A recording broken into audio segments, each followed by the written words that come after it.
Greetings from the Church of Caron.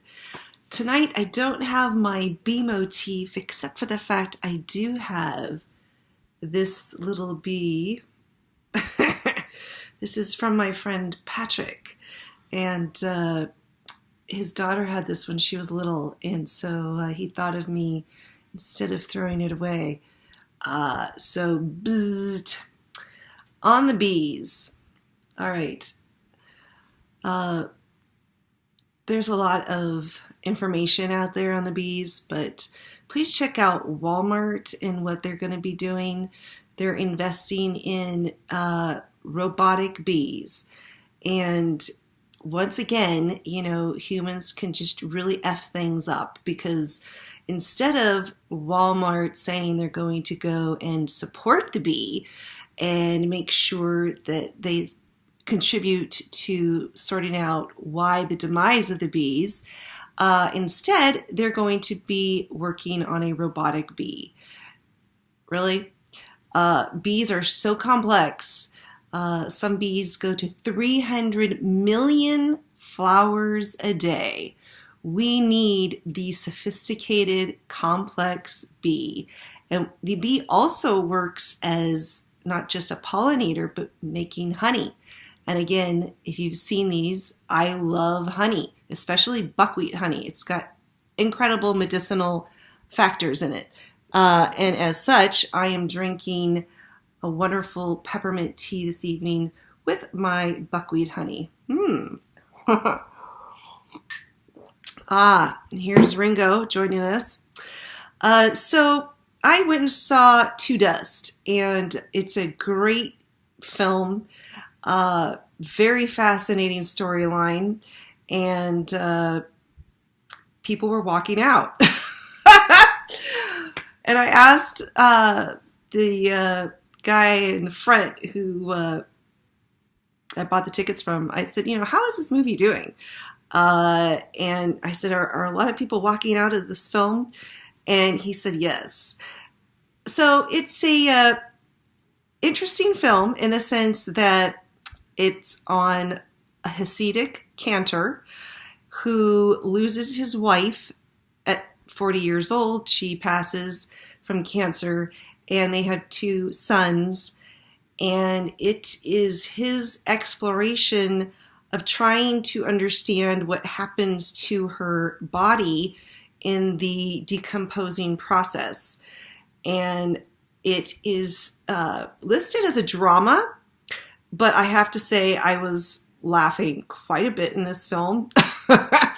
It is a film noir, and it is a funny film, to be honest. And I think that if you aren't laughing, if you're not laughing, it would make the film very odd. And maybe people who didn't have a sense of humor were finding it too odd and bizarre, and so they walked out. They also might have found it disrespectful. The Hasidic community has a lot of rules to adhere to, and this film was breaking a lot of them when it came to a death and how to deal with the departed.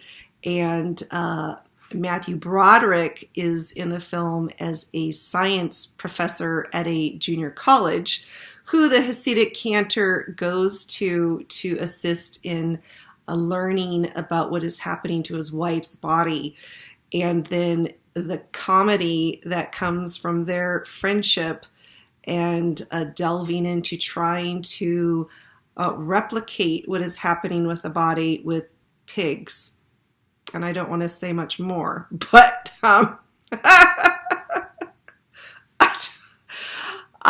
there's multiple reasons and layers why I was laughing with this film. And, I haven't seen a Matthew Broderick in a film of late. Maybe he is, and I just haven't noticed, but he's very funny in this as well. And, I don't know. I give it a 2 thumbs up just because of its uniqueness and its bizarreness. And of course, I love the bizarre. So if if it's going to be erring on the side of abnormal versus normal, whatever those words mean. But in society, we kind of have this concept of normal and abnormal. I'm going to be tilting to the bizarre, unique, abnormal, out of the box side, obviously. So I think it's a must see, and I would love to know if you walk out of the film just getting rid of all this hair I'm accumulating while I'm petting Ringo.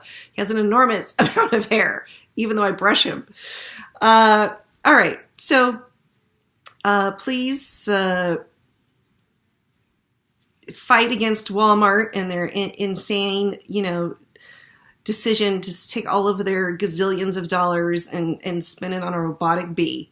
Really?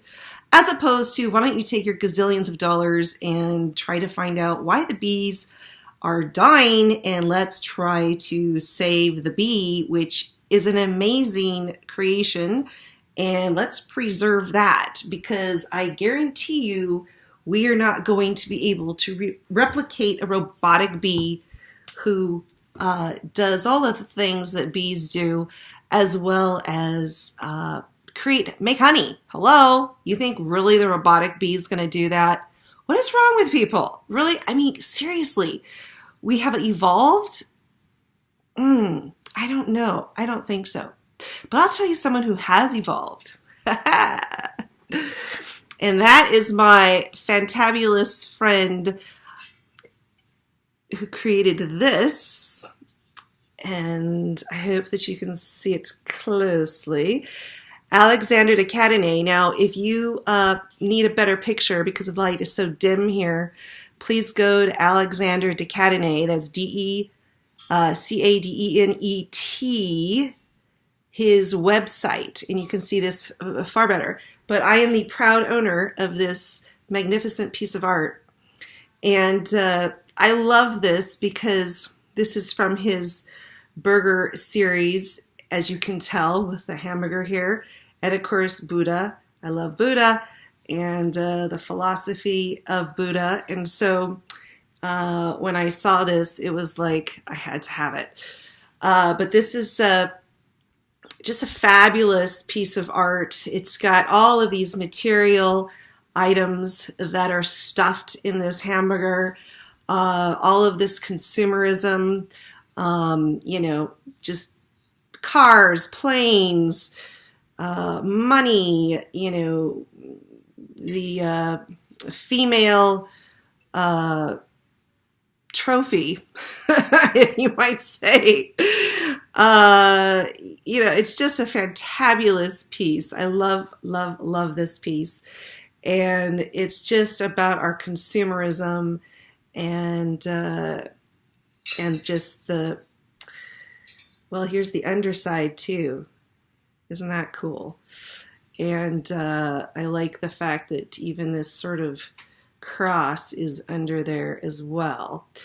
But Alex is a fabulous artist, and he has the Awakened Artist that he's also created online, which really taps into more of a spiritual journey and what we're doing with the mystical. We have only so much here on Earth, this sphere of gravity. And when we start going beyond in the non-gravity dimensions, I feel like it's far more fascinating and intriguing, mystical and magical. But this piece, I just love it. And you can go online and see other of this series. He's also doing a Trump work that you can read about online. Very fascinating. So anyway, kudos to Alex for all of the work he has produced and will produce. And I just encourage all of you who are other comrades out there in art that as you go, whoa, that the light doesn't go out on you, that you attain enlightenment, and that you serve your art. You know, something I've been thinking about more and more about serving my art, you know, because it really is its own separate entity. And as all of us artists do, we give birth to our art, but we're really there to serve it. If we get in that mindset, you know, what can we do to serve our art and to create a better world via our art making?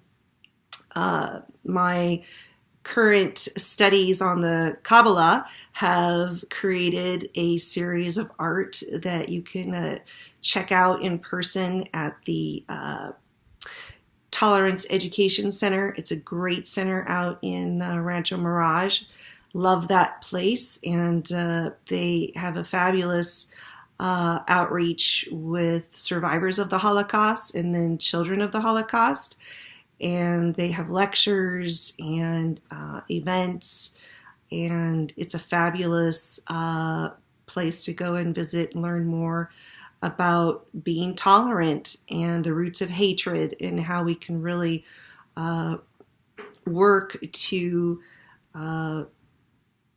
teach people, educate people, so that they have a better awareness of what it means to be in the chain, in the link of humanity that we all are, and how really at the core, love is the key, right?